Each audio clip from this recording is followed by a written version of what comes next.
A parity bit or check bit is a bit added to a string of binary code that indicates whether the number of 1 bits in the string is even or odd. Parity bits are used as the simplest form of error-detecting code.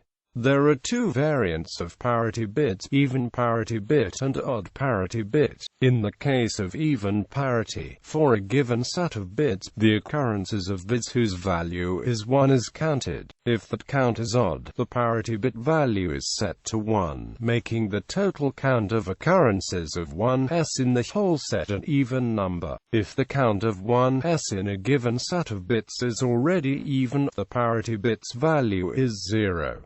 In the case of odd parity, the coding is reversed. For a given set of bits, if the count of bits with a value of 1 is even, the parity bit value is set to 1, making the total count of 1s in the whole set an odd number. If the count of bits with a value of 1 is odd, the count is already odd, so the parity bit's value is 0. Even parity is a special case of a cyclic redundancy check, where the 1-bit CRC is generated by the polynomial x plus 1. If the parity bit is present but not used, it may be referred to as mark parity or space parity. Parity bits are generally applied to the smallest units of a communication protocol, typically 8-bit octets, although they can also be applied separately to an entire message string of bits. Parity. In mathematics, parity refers to the evenness or oddness of an integer, which for a binary number is determined only by the least significant bit. In telecommunications and computing, parity refers to the evenness or oddness of the number of bits with value 1 within a given set of bits, and is thus determined by the value of all the bits. It can be calculated via an XOR sum of the bits, yielding 0 for even parity and 1 for odd parity. This property of being dependent upon all the bits and changing value if any one bit changes allows for its use in error detection schemes. Error detection. If an odd number of bits are transmitted incorrectly, the parity bit will be incorrect, thus indicating that a parity error occurred in the transmission. The parity bit is only suitable for detecting errors. It cannot correct any errors, as there is no way to determine which particular bit is corrupted.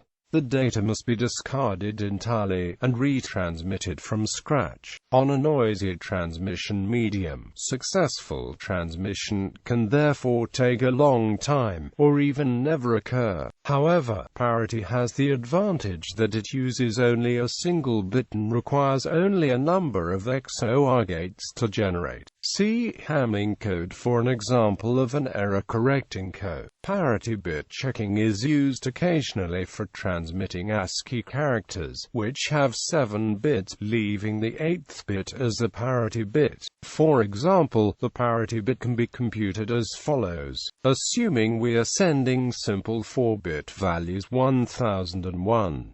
This mechanism enables the detection of single-bit errors, because if one bit gets flipped due to line noise, there will be an incorrect number of ones in the received data. In the two examples above, B's calculated parity value matches the parity bit in its received value, indicating there are no single-bit errors. Consider the following example with a transmission error in the second bit using XOR. There is a limitation to parity schemes. A parity bit is only guaranteed to detect an odd number of bit errors. If an even number of bits have errors, the parity bit records the correct number of ones even though the data is corrupt. Consider the same example as before with an even number of corrupted bits. B observes even parity, as expected, thereby failing to catch the 2-bit errors. Usage. Because of its simplicity, parity is used in many hardware applications where an operation can be repeated in case of difficulty, or where simply detecting the error is helpful. For example, the SCSI and PCI buses use parity to detect transmission errors. Many microprocessor instruction caches include parity protection. Because the I-cache data is just a copy of main memory, it can be disregarded and refetched if it is found to be corrupted. In serial data transmission, a common format is 7 data bits, an even parity bit, and 1 or 2 stop bits. This format neatly accommodates all the 7-bit ASCII characters in a convenient 8-bit byte. Other formats are possible. 8 bits of data plus a parity bit can convey all 8-bit byte values. In serial communication contexts, parity is usually generated and checked by interface hardware and, on reception, the result made available to the CPU via status bit in a hardware register in the interface hardware. Recovery from the error is usually done by retransmitting the data, the details of which are usually handled by software. RAID parity data is used by some RAID levels to achieve redundancy. If a drive in the array fails, remaining data on the other drives can be combined with the parity data to reconstruct the missing data. For example, suppose 2 drives in a 3-drive RAID 5 array contain the following data. To calculate parity data for the 2 drives, an XOR is performed on the data blank. The resulting parity data, 10,111,001, is then stored on drive 3. Should any of the 3 drives fail, the contents of the failed drive can be reconstructed on a replacement drive by subjecting the data from the remaining drives to the same XOR operation. If drive 2 were to fail, its data could be rebuilt using the XOR results of the contents of the 2 remaining drives, drive 1 and drive 3, as follows,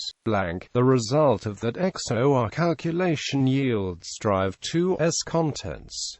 11,010,100 is then stored on drive 2, fully repairing the array. This same XOR concept applies similarly to larger arrays, using any number of disks. In the case of a RAID 3 array of 12 drives, 11 drives participate in the XOR calculation shown above and yield a value that is then stored on the dedicated parity drive. History. A parity track was present on the first magnetic tape data storage in 1951. Parity in this form, applied across multiple parallel signals, is known as a transverse redundancy check. This can be combined with parity computed over multiple bits sent on a single signal, a longitudinal redundancy check. In a parallel bus, there is one longitudinal redundancy check bit per parallel signal. Parity was also used on at least some paper tape data entry systems. On the systems sold by British company ICL, the 1-inch wide paper tape had 8 whole positions running across it, with the 8th being for parity. 7 positions were used for the data, e.g. 7-bit ASCII. The 8th position had a hole punched in it depending on the number of data holes punched.